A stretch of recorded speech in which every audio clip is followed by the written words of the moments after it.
Good afternoon, good evening, and good morning, bike gentlemen and bike ladies. It's your host, Bike Guy Alex, back with another fantastic bike video. Today we are touching on something that we have not yet touched on this channel, which is the more nerdy side of bike building and being a bike mechanic.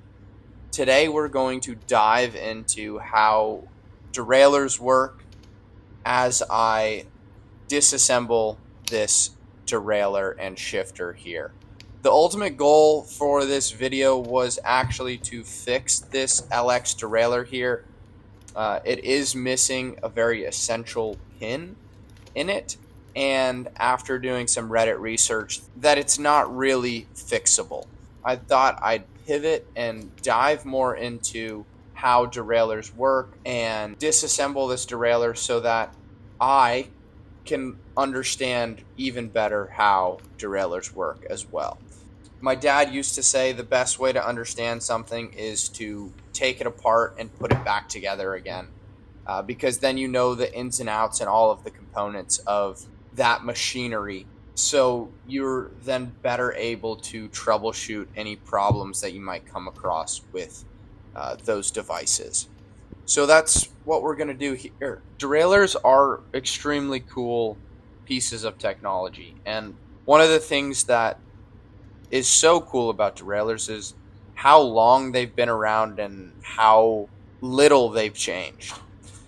So it is my pleasure to dive into the details and specs of derailleurs. So as you saw in the video, one of the first things that I disassembled on this derailleur was the derailleur cage plates and jockey wheels. Now, you have two jockey wheels on your rear derailleur. The upper jockey wheel is known as the guide jockey wheel. This jockey wheel helps line up your chain with your rear cassette. And your lower jockey wheel is known as the tensioner jockey wheel.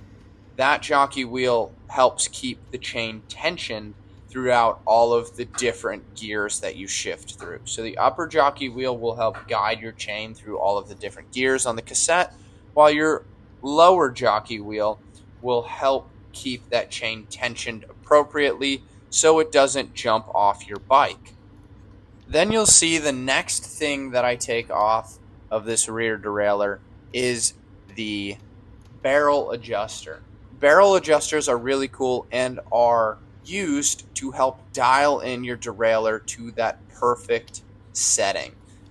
Basically what they do, as you can see with me fully deconstructing it here, is it's just a screw with a spring on it inside this little mechanism. That's where your cable runs through. The more you screw that barrel adjuster out, the more tension it adds to your cable, making slight adjustments in where the derailleur sits in a specific gear or in all of your gears. So barrel adjusters are really cool and are really helpful in dialing in your derailleur to be at that perfect setting for your bike. The next thing that you will see me take off of this rear derailleur is one of the pivot points. This is the pivot point that connects the body of the derailleur to the cage. Inside this pivot point, there is a very essential spring to how this derailleur works. This spring keeps tension to the cage and allows the cage to move vertically and horizontally while also retaining tension so that when you shift back down, the cage can return back to that lowest gear on your bike. So this spring inside this pivot point is very essential to how the derailleur works. The next thing I take out of this derailleur are the limit screws. The limit screws are a feature of a derailleur that ensure that your chain does not jump off either the highest gear on your rear cassette or lowest gear on the rear cassette. So as you can see, as I screw these limit screws in and out, there is a contact point on the derailleur that would essentially stop it from moving any further. So it ensures that you cannot shift past your highest gear or your lowest gear. Limit screws are also a really cool feature of derailleurs because it allows most derailleurs to work on a wide variety of rear cassettes. The limit screws will help allow for that horizontal movement. So adding more gears to your rear cassette, going from a 6 to 8 speed rear cassette, your limit screws will be able to encapsulate that and allow your derailleur to work on a 6 speed or 8 speed cassette. The final thing that I take apart on this rear derailleur is the upper pivot. The upper pivot of this rear derailleur is integrated with the mounting bolt to attach it to the frame of the bike. This upper pivot is spring loaded to ensure proper chain tension and smooth shifting. Now, on a lot of newer derailleurs, this upper pivot will no longer be spring loaded.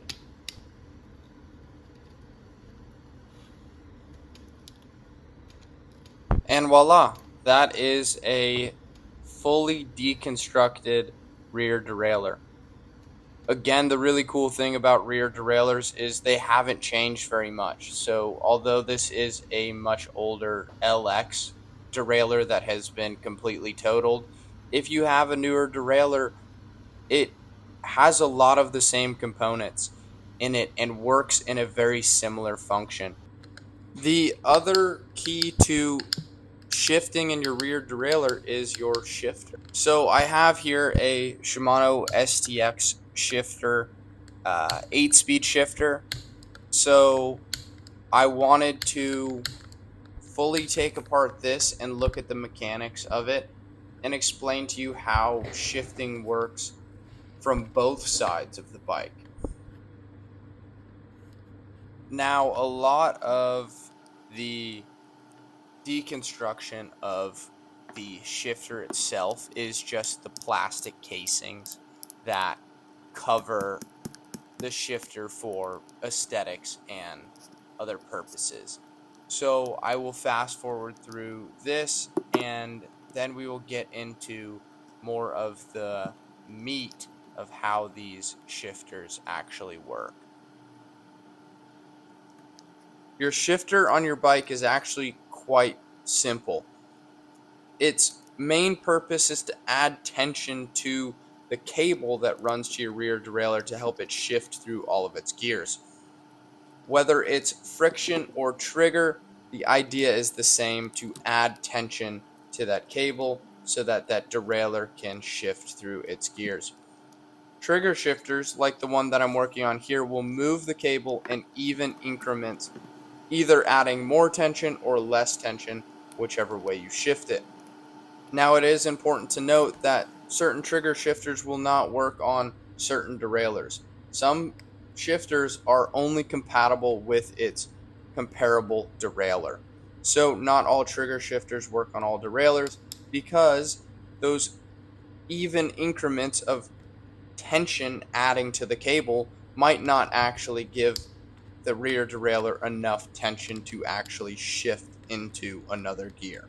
So that is one caveat of your shifter. But other than that, it is pretty simple. The idea is to add tension to the cable. So as I break open this shifter, you'll see that both of the triggers on this shifter will increase or decrease this gear that wraps around the shifter itself. At the end of the gear is where your cable end would go into. That is the spot that when you shift your gear will either add more tension to the cable or decrease that tension to the cable. Again, depending on which way you shift it. And because this is a trigger shifter, it will do it incrementally in even increments. Now you'll see that each of these triggers are spring loaded. This allows for the triggers to act as triggers and not as friction shifters. So it allows for you to click the trigger and that trigger to go back to its original resting place. rather than you having to move that trigger like a friction shifter all the way around your shifter.